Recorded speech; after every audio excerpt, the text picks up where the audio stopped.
Izzy Christiansen, thank you so much for joining us. We're speaking ahead of the Women's FA Cup final this weekend. Chelsea versus Manchester United at Wembley under the arch. How much are you looking forward to it? Yeah, can't wait. Didn't manage to get myself a ticket, but I know that they've been in hot demand. So, no, I think it'll be a superb game, really do. Two top teams that have gone at it really hard this season in the WSL. And, yeah, great to see two top sides, meeting in the final. And obviously Manchester United have got to keep their hands on the trophy, being the holders.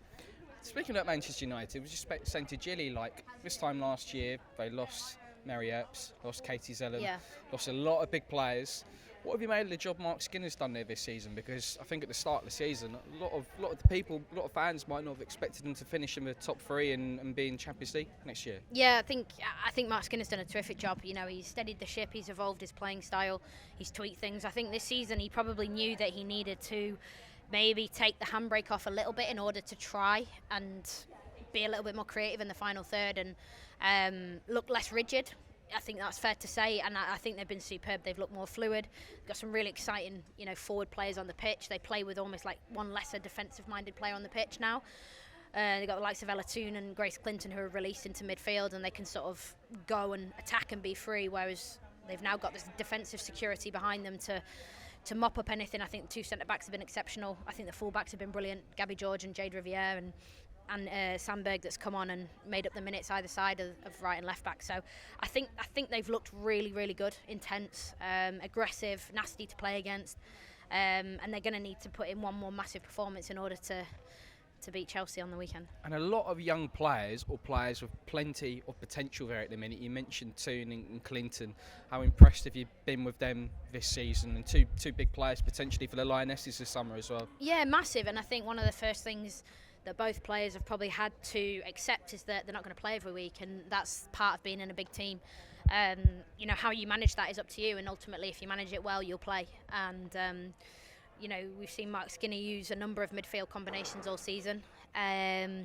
So I think that variation's really interested me in terms of how he uses Dominique Janssen as well coming in, because she's a real defensive, solid number 6, if you like. But he's actually preferred Mia Zawa occasionally in that, so he's almost played without a natural number 6 in the midfield, which just goes to show they've been really brave going forward.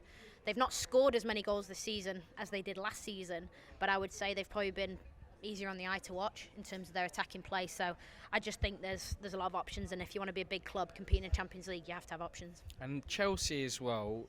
If you look on the men's side, Arsenal, when they went invincible under Arsene Wenger, it's still very much spoken about to this day.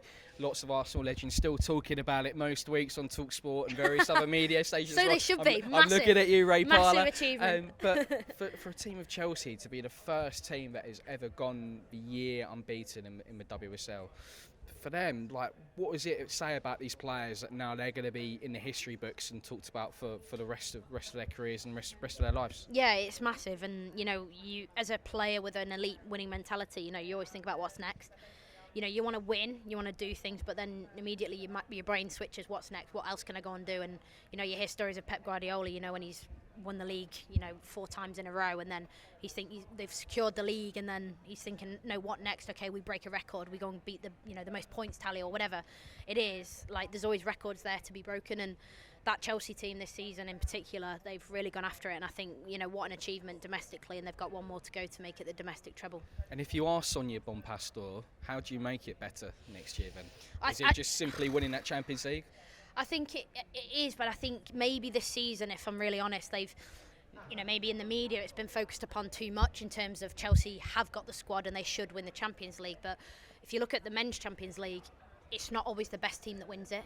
We look at Inter Milan this season, they've PSG this season, they've been outstanding, and that's why they're in the final. But you've got like Real Madrid that have had an off year. You've got Barcelona who've been outstanding. You've got Liverpool who absolutely demolished the Premier League this season, but they're not in those latter stages in the Champions League. So there's always an element of chance, and any player that's played in the Champions League will tell you, men's or women's, will tell you that there's something different in the air on a Champions League night. Anything can happen. An underdog can beat the favourite. So I just think with Chelsea, maybe a bit this season with the women, I think it's been a little bit maybe too focused on winning the Champions League. And I would admire the fact that they've gone domestically unbeaten, you know, whilst that carrot of the Champions League's been looming.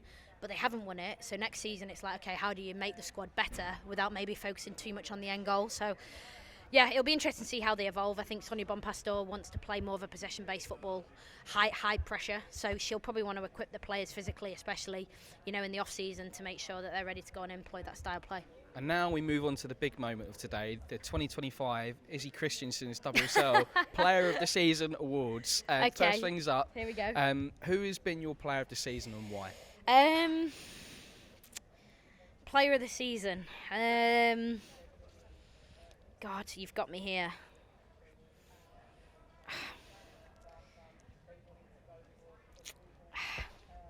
Russo got picked for Football Writers. Gilly picked Caldenti. Yeah. So we've got a lot of Arsenal themes going on. You know, yeah.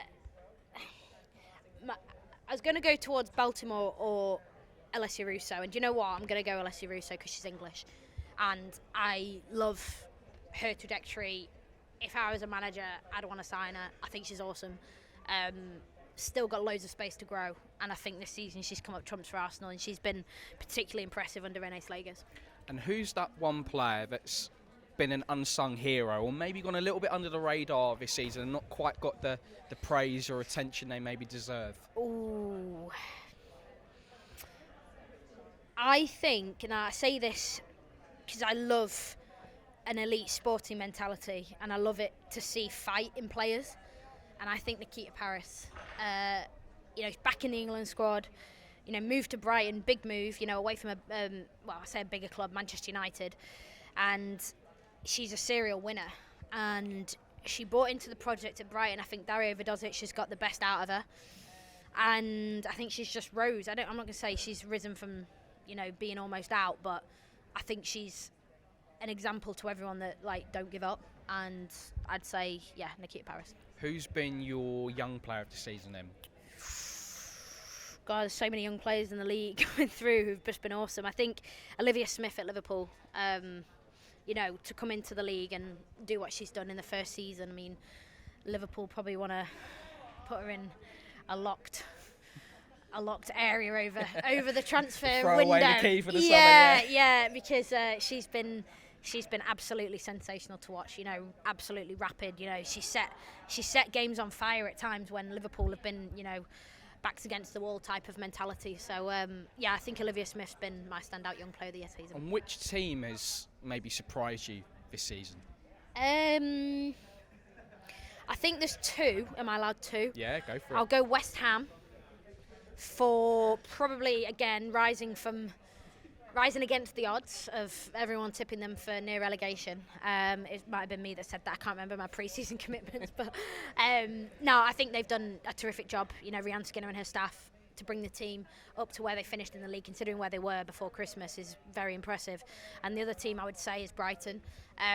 Again, a new manager coming into the league from the A-League in Australia. You know, that league over there is considerably lower level than over here in the WSL, and for his success at Melbourne City to come over, seamlessly transition into WSL and build this sort of machine that Brighton are starting to build, I think it's been super impressive. You've mentioned a couple of managers there, so continuing that theme, who's been your manager of the season so far? I think Sonia Bonpastor, because, and I say that with a close second in Daria Vidosic, because I think that she's come into the league and to win the league straight away. And people will say, oh, she's got the squad, you know, Chelsea got unlimited finances, but sorry, it's what you do with it. It's what you do with it and how you use it. And I think she's been absolutely superb. I think her biggest test as a manager will come next season, to how she can fend off the rivals that will be coming for her. And what player are you already excited about seeing next season in WSL 2025-26?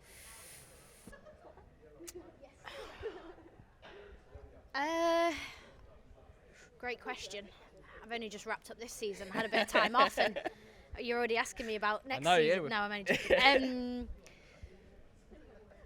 Mary Fowler, when she's back fit, she's obviously out with an ACL. I think she's brilliant. I think she's still got, you know, levels to hit. Excited to see her development in the league. Myra Ramirez, player I'm a big fan of. I think she's awesome. Again, I still don't feel like she's fully got going this season, and that's exciting, scary for centre-backs. And who else?